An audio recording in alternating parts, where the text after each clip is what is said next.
SprintCarUnlimited.com, coming to you from Port Royal Speedway, Keith Kaufman Classic.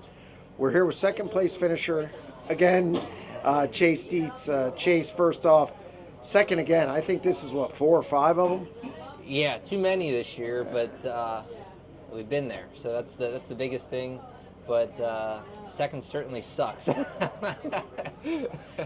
The good news is you have speed and you're contending for wins. They're not like you're not like a distant second. You know, you're close. You're right there each night. Just tell me a little bit about the speed that this car has so early in the season. Look, we're just all learning still as far as motor package, cars, and me and Tommy kind of working together with the different combinations and what we're used to. We're just trying to, we knew we were fairly close there at the beginning of the year, but I think the best thing we did was probably go to Pevely a couple weeks ago, and some of the issues I think we felt we had, it really emphasized them out there. So then we really put our heads together to try and get better, and I feel like we're getting super close here at Port. I'm feeling way more comfortable and learning to race the track a lot better. There in the feature, the last 7 laps, I was hardest I've run here in my career, and it's a mental game, and also just kind of getting us closer, and we're getting there. It's just the guys that are beating us are extremely good too, and we're just trying to get that little bit of an edge to top them. But it really bites finishing second in those thirds, but we're definitely pushing for wins, and that's all we can ask for. You were running the extreme outside compared to a lot of guys who were, around the inside, maybe, a lane or two up the track. What did you find outside? And you were able to kind of close in a little bit there before the yellow. And what did you find up there that maybe other guys didn't? Just ran it harder. Tommy is damn good at getting this car stuck here at Port Royal, and it wasn't. There wasn't moisture anywhere. He had some rumble strips throughout the middle and bottom of the track to kind of help you. But, as far as speed goes, when you can carry the top with some momentum, and get down the straightaways, that is, it's the big thing here at Port.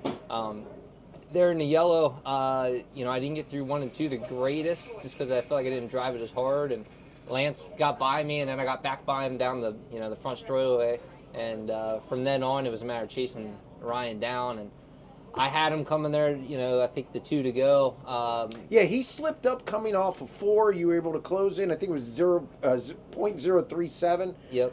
Tell me about going into 1. You ended up in the wall a little bit, but yeah, I had such a run on him, and he got off 4, kind of slipping the tires, and he hadn't seen me the whole time, and I was running the top of 1 and 2. I should have just let him go, let him roll into the bottom of 1 and 2, and held my speed on the top. And even if I didn't get him there, push for him in 3 and 4, coming for the white flag, catch him by surprise. But I'm gonna have to go back on that situation. I think I should have just let him go, and I might have made out better at that point. But when you're carrying momentum and you got that chance, it's like you're stalking your prey right there. So you take your chance while you have it. But just didn't work out there, and he got away from me, and that was the end of it. So just extremely happy for these guys, for our team.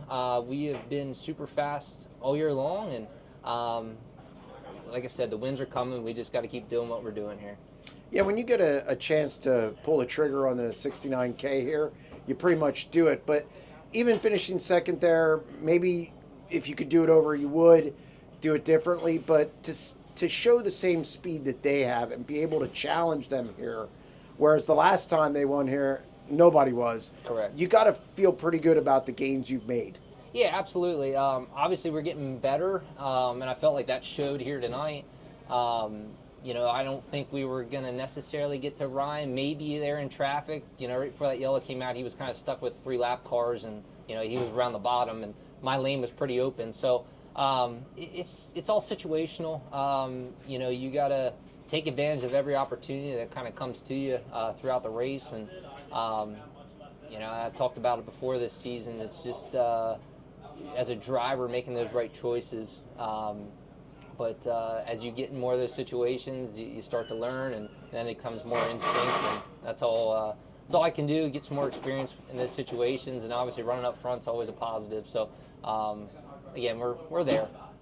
Last thing, you went to Pevely, and it was a tough outing down there. What did you learn down there? What was it good to kind of get your teeth kicked in a little bit against the Outlaws at a track that really you haven't seen? Yeah, I mean, look, we were heading there with 60-plus cars for 2 nights, and track we never ran, and not necessarily something, Tommy's been there, but, it's not necessarily his forte either. As a crew chief, he's used to the big half miles for the most part around here too. So, for all of us, huge learning curve. We got our asses kicked, as simple as that. And again, it emphasized our problems that we felt we had, and allowed us to think about them a little harder to help us when we got back. And we kind of struggled a little bit last week, I felt like, at the Grove and whatnot, but we had a few issues last Saturday, and look, that's just part of it. We started out firing pretty quick here at the beginning of the year, but we need some of those bad weekends to kind of simmer you down and help you realize, like, hey, you better keep working at it. So that's just part of racing. You're going to run into those obstacles. It's a matter of how you come out of them. So we're coming out firing still, and we're going to keep on at it. Well, congratulations on another solid run. Thank you.